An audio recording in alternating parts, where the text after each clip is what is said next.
So you're looking into the reMarkable 2.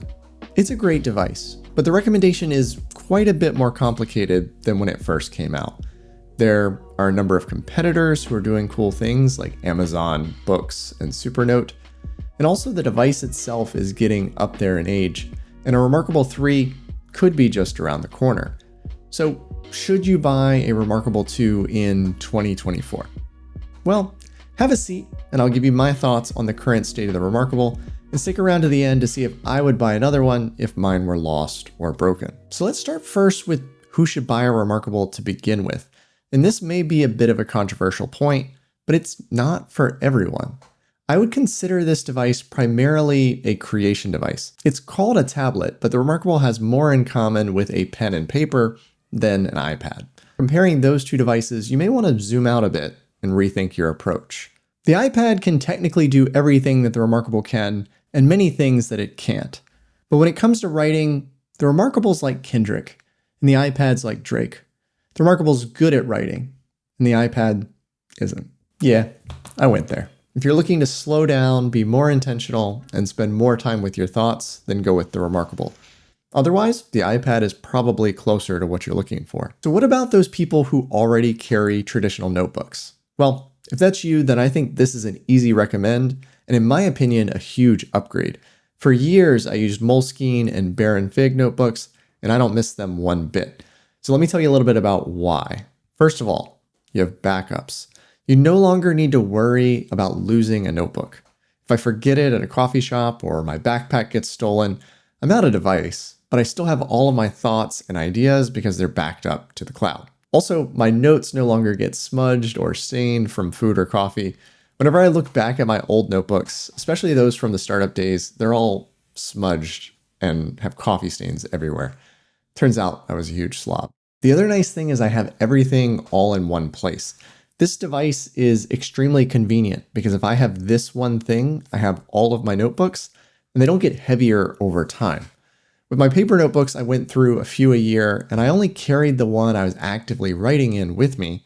So if I ever needed to refer back to something from like 6 months ago, I had to hope I had that notebook. With the reMarkable, not only do you have all of your content with you at all times, you can also flip through them in full detail on the reMarkable app from your computer or phone. I find that this is a much better way to review my past writing than flipping through it on the device itself. Not to mention it's also easier to share with others. The other thing I love about e-ink is that you can have the freedom of whatever organization you want. If you want to have a dedicated notebook for every area of your life, go for it. If you end up not liking that organization, you can switch it easily. There's no more ripping out pages or wishing you were using a 3-ring binder. You just move the page with a handful of taps. So what about the competitors? Up to this point, just about every benefit I've mentioned about the reMarkable is a general benefit of using an e-ink tablet. When the reMarkable 2 first jumped on the scene, for the most part, they were the only player in town. And so recommending a reMarkable was easy because there was nothing else. Nowadays, there are 3 other competitors that you should probably be aware of: Amazon, Boox, and Supernote. Let me give you a quick synopsis of those devices and why you might prefer one of those over the reMarkable. Let's start with the newest competitor, which is Amazon. Yes, Amazon has been in the e-ink space for a long time, but the Kindle Scribe is their first foray into a tablet that you can write on. The hardware on this device is excellent. It has a better screen than the reMarkable. It's 300 pixels per inch versus the 227 on the reMarkable, and it's equally well built. It also has a front light, which can be really handy if you want to use this device from the comfort of your bed or couch. So, what's the catch? Well, the software on the Kindle Scribe just isn't quite there. It feels incomplete and it's a pain to get notes off of the device, and I just find that I'm more focused and productive with the reMarkable. Next up is Boox, which takes a fundamentally different approach. Instead of being a focused writing device, this is an Android tablet that just so happens to have an e-ink screen. It has access to the Google Play Store, and you can install anything you'd want, which has excellent utility, but it's more like an iPad with a low refresh screen than a paper tablet. If you need access to apps other than reading and writing, then Boox is worth taking a look at. Similarly to the Kindle, it also has a front light, but also like that device, I don't find that I'm as focused and productive when using it. The last competitor that you should be aware of is Supernote. They recently released the A6X2, which is a slightly smaller device than the reMarkable, but has great promise. It also has a better screen than the reMarkable, but like the reMarkable, does not have a front light. The Supernote is excellent. I find it very focused, the software is great, and if you like the look and feel of it, then it's definitely worth taking a serious look. In my specific scenario, the A6X2 is a little small. It's about a third smaller than the reMarkable 2.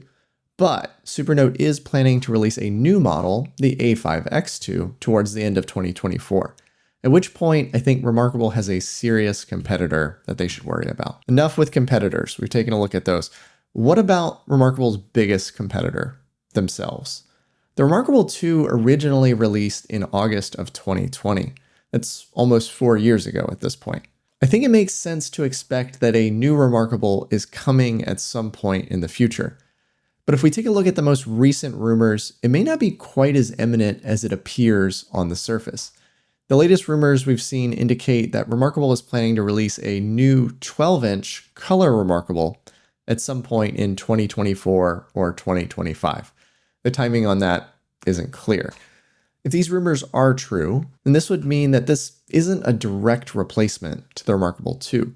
This would be a different device targeted at a slightly different user. It would be a larger device that's slightly less portable and, more importantly, introduces color. If it uses a Kaleido color e-ink display like those currently available, that would mean some pretty significant trade-offs.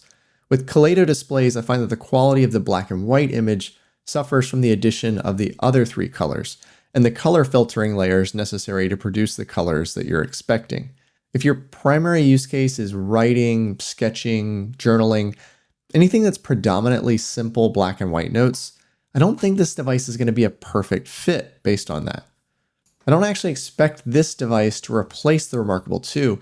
I think the reMarkable 2 will likely remain, and this will be added as a higher end option, perhaps a reMarkable Pro. In that case, the lifespan of the reMarkable 2 actually isn't being shortened, as they intend to continue selling and supporting it.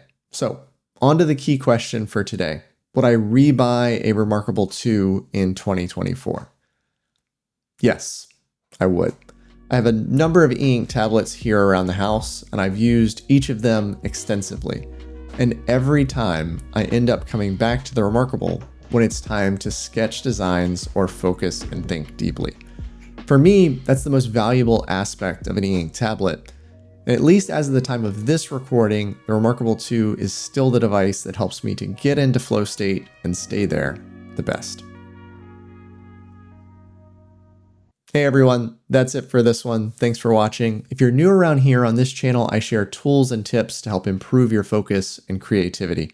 And if you'd like to support me on that mission, you can do so over on Patreon. Memberships support the creation of more videos like this one and an upcoming app idea that I plan to share details on very, very soon. If you're interested, I have a link down in the description below.